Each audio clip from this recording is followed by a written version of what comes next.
Sir, जब से RJD और जेडीयू गठबंधन की सरकार बिहार में बनी है तो सीबीआई जो है हर महीने जो आरजेडी के परिवार के लोग हैं उन पर कार्रवाई कर रही है, तो इस पर आपका क्या कहना है?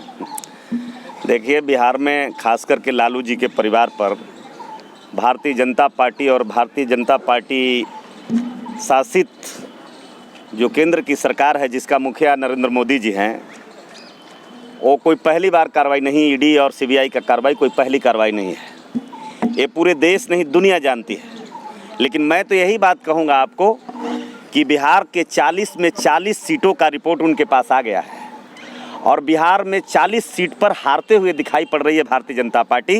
ये हताशा में इस तरह का कार्रवाई करके तेजस्वी जी का छवि को खराब कर रहा है, महागठबंधन के छवि को खराब करने की सरकार काम कर रही है। आप कह रहे हैं छवि को खराब, लेकिन कहाँ जहाँ भ्रष्टाचार होता है वहीं तो सीबीआई और ईडी की रेड पड़ती है। तो भ्रष्टाचार अगर जहाँ होता है तो मैं आप ही से पूछना चाहता हूँ, मीडिया के इतने सारे लोग हैं, आप मुझे बताइए भ्रष्टाचार में येदियुरप्पा पकड़े गए थे? आप मुझे बताइए येदियुरप्पा कहाँ है? आप मुझे बताइए। मैं पूछना चाहता हूं सरकार से कि नितिन गडकरी जी और खास करके अमित शाह जी के बेटा 15 गुने उनके कंपनी 2 साल के अंदर उनके आय का वृद्धि हुआ है, कैपिटल बढ़ा है इनका, तो उनको समझ में नहीं आ रहा है कि आय से ज़्यादा संपत्ति कहाँ से हासिल कर लिया, तो वो भ्रष्टाचार नहीं दिखाई देता। मैं कहता हूँ आज अक्सरियत मैक्सिमम भारत के राज्यों में भारतीय जनता पार्टी के शासन है, वो सारे लोग गंगा जल से धोए हुए, दूध के धुले हुए हैं। और जहाँ भी अपोजिशन के लोग हैं जो भारतीय जनता पार्टी के विपक्ष में खड़ा है, वो वहाँ सारे लोगों को इनको भ्रष्टाचार पड़ता है। मुझे बताइए ना आपसे, मैं कोई नई छापा नहीं है, कोई इनके केंद्र में आने के बाद, सरकार में आने के बाद पहली छापा नहीं है। 3010 छापा आज तक ईडी और सीबीआई का मारा गया है। मैं एक आदमी का मैं चाहता हूं, मैं आपसे जानना चाहता हूं, मुझे एक आदमी बताया जाए इस देश में जो भारतीय जनता पार्टी या उनके गठबंधन से जुड़े आदमियों पर इन्होंने कार्रवाई किया है। अब तो इतना भी मैं देख रहा हूं जो सरकार में रहे हैं, जिन पर आरोप है, उनको सरकार आज जेड और वाई श्रेणी का सुरक्षा दे रही है।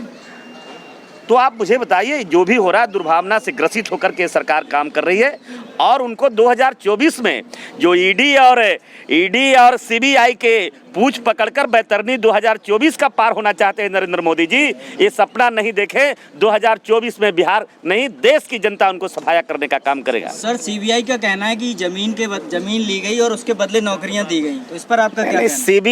सीबीआई एक जांच एजेंसी है और सीबीआई जो भूमिका में है नरेंद्र मोदी जी के तोता के रूप में काम कर रहा है। एक कोर्ट को तय करना है। आपको पता होना चाहिए, जानकारी आपको भी होगा कि कोर्ट ने स्पष्ट बता दिया है कि ऐसा रेलवे में किसी तरह का घोटाला नहीं हुआ है। पहले घोटाला के प्रमाण तो दें। ये तो किसी को भी कहते हैं कि हम अभी जांच कर रहे हैं, जांच करके छवि को खराब करते हैं। और मैं कह रहा हूं कि एक साजिश है पिछड़े के नेताओं को खत्म। ये प्राइवेटेशन लाए, नौकरी को खत्म किए, आरक्षण को खत्म किए, सारा आज इस देश का जितना सरकारी कंपनियां थी वहां उसको उन्होंने खत्म किया, चाहे बीएसएनएल हो, एमटीएनएल हो, एयरपोर्ट हो। पिछड़े होने का दोष झेल रहे हैं। ये पिछड़े होने का सजा है। काश अगर ये गंगा जल में होते, भारतीय जनता पार्टी के अलायंस में होते और राम राज्य की बात करते, जय श्री राम का नारा का उद्घोष करते लालू यादव, तो आज उनके ऊपर ये सब कार्रवाई नहीं होती। मोदी जी तो खुद कहते हैं ना, सारी एजेंसियां अपने अकॉर्डिंग काम कर रही हैं। अगर तो एजेंसियां कर रही है तो आप मुझे बताइए, हम जानना चाहते हैं। और आपको पता है, आप मुझे बताइए कि नीरव मोदी 13,900 करोड़ रुपया भारत से लेकर भागा, अभी तक इनके पास वो प्रकट नहीं हुआ, कहाँ है, हम जानना चाहते हैं। प्रधानमंत्री जी मुझे बताइए।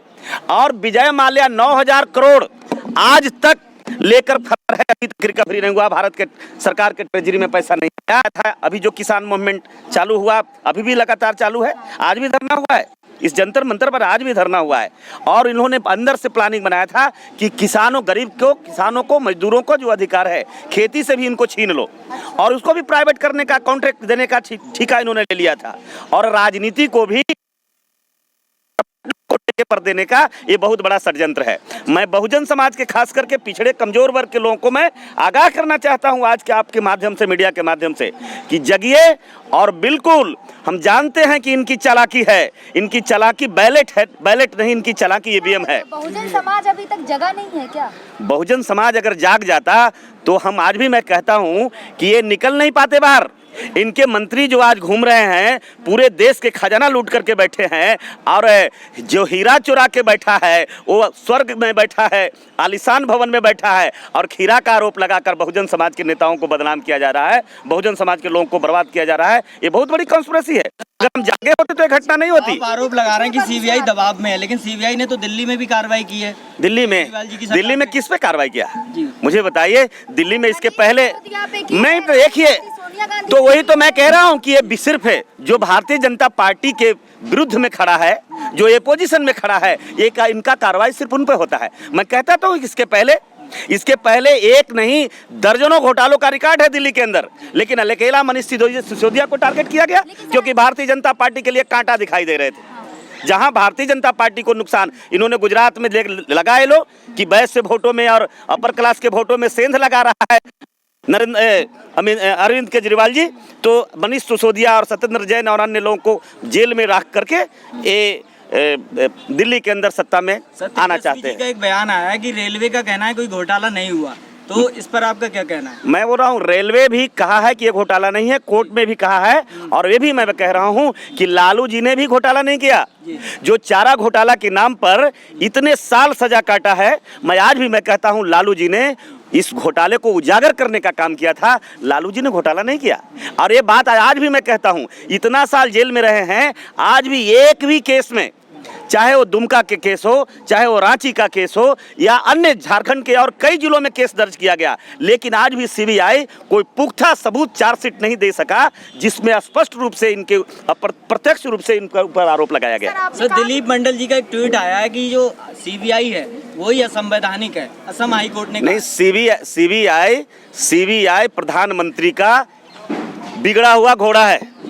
जो बिगड़ा हुआ घोड़ा है, शायद उसको ये कंट्रोल करते होंगे, लेकिन बिल्कुल लोकतंत्र के विरुद्ध है, बिल्कुल कानून के विरुद्ध है। मैं आज भी मैं कहता हूं, जिस दिन संविधान का देश बनेगा, जिस दिन बहुजन समाज का बेटा कोई प्रधानमंत्री, उस दिन सीबीआई का दूसरा विकल्प देकर के हम ऐसी संस्था का निर्माण कर देंगे जो संविधान से काम करे, संविधान से आगे बढ़े। पिछड़े वर्ग से ही आते हैं ना मोदी नहीं, पिछड़ा होने से क्या होता है? पिछड़ा आज इस देश में आपको मैं जानकारी दे दूं, पूरे देश में 125 करोड़ में 110 करोड़ लोग पिछड़ा है, लेकिन आप मुझे बताइए वो पिछड़ा उसे नहीं कहेंगे, प्रधानमंत्री उसे हम नहीं, ये सत्ता के लिए प्रधानमंत्री जी खासकर नरेंद्र मोदी जो पिछड़ा बता रहे हैं, ये वोट के लिए बोल रहे हैं। ये आरएसएस का मैं क्या बोलूं, शब्द नहीं है मेरे पास।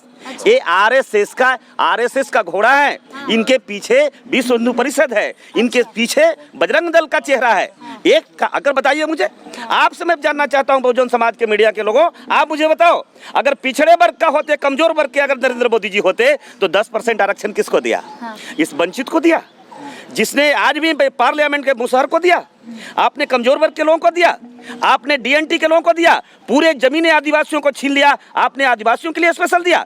लेकिन जो 80% पदों पर आसीन है, जूता से गीता पर कब्जा करके बैठा है, उसके लिए 10% आरक्षण दिए, और 131 सांसद पिछड़ा वर्ग का और दलित वर्ग का गया है पार्लियामेंट के अंदर। शर्म आती है, उन्होंने 10% उन लोगों को आरक्षण पर मोहर लगाया जो आदमी पूरे देश का खजाना लेकर के बैठा है, जमीन से लेकर जल से लेकर सारा चीज पर कब्जा करके बैठा है, उसके लिए प्रधानमंत्री जी 10% आरक्षण दिया। सीबीआई ईडी की जो कार्रवाई हो रही है, क्या चुनाव को देखते हुए हो रही है? जो अगला चुनाव आ रहा है, पूरे भारत में भाजपा विरोधी लहर चल रहा है। भाजपा के विरुद्ध में, भाजपा को समाप्त करने का देश के लोगों ने ये कर लिया है।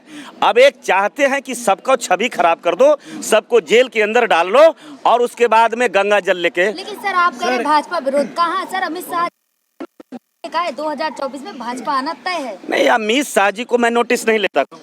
अमित शाह जी को आप पता लगाइए। नहीं, गृह मंत्री कहना चाहिए कि भारत में एक ऐसे गृह मंत्री हैं जिनको गुजरात की सरकार ने तड़ीपार किया है। आप पता लगाइए, हम उन्हें नहीं मानता। सर, एक कहावत है कि बिना चिंगारी के धुआं नहीं उठता, तो अगर सर आप भी पाक साफ होते तो इनके पास कोई वही नहीं होता ईडी लगाने का, सीबीआई लगाने का। नहीं, हम अगर पाक साफ नहीं हैं तो हम बदनाम कहाँ हैं? हमें आप दोषी तो कर दीजिए। आप मुझे बताइए, जो आप मुझे इसके पहले भी मैंने आपको बताने का काम किया कि 1952 से जो घोटाला, चारा घोटाला होते आ रहा था, 52 वालों को माफ कर दिया, जो 40 साल घोटाला लूटा उस को, जिसने अपने शासन काल में घोटाला को उजागर कर दिया, उसको आप जेलों में बंद कर दिया। क्या आप लगता है लालू कोई साधारण व्यक्ति है? लालू को जेल में बंद करके सामाजिक न्याय की लड़ाई और तेज होगी। पिछड़े और दलितों में गुस्सा है, माइनॉरिटी के लोगों में गुस्सा है, मुसलमानों में गुस्सा है। ये भारत के लोकतंत्र का हत्या कराना चाहते हैं नरेंद्र मोदी जी। सर सरकार 2024 के चुनाव पे कोई नहीं, ईडी, व्हाट इज ईडी? ये क्या है ईडी? ईडी आपको काम करना था अमित शाह के बेटा पर, ईडी को काम करना था नितिन गडकरी के बेटा पर, ईडी को काम करना चाहिए था जो ट्रेजरी की लूट पर, ईडी को काम करना चाहिए था घोटाला पर। लेकिन जिसने घोटाला किया वो ऐश मौज कर रहा है, और जिसने इस देश में कमजोर वर्ग के लोगों को, कमजोर लोगों को खड़ा कर रहा है, राजनीति में ला रहा है, राजनीति में ला करके एक फैक्ट्री में ला करके नेता बनाने का काम कर रहा है, उसे मैं जेल बंद करना चाहता हूँ। किसको लाए? किसको लाए मुझे बताइए, किसको लाए? अगर लाए तो मुझे बताइए। भारतीय नहीं, कौन? आप मुझे बताइए। मैं तो बोला आपका 131 था, 131 सांसद के अगर ईमान आ जाता, पिछड़ा अपने आप को महसूस कर लेता, तो 10% आरक्षण पर मोहर नहीं लगाता। आप उसको क्यों बोल रहे हैं कि पिछड़ा है?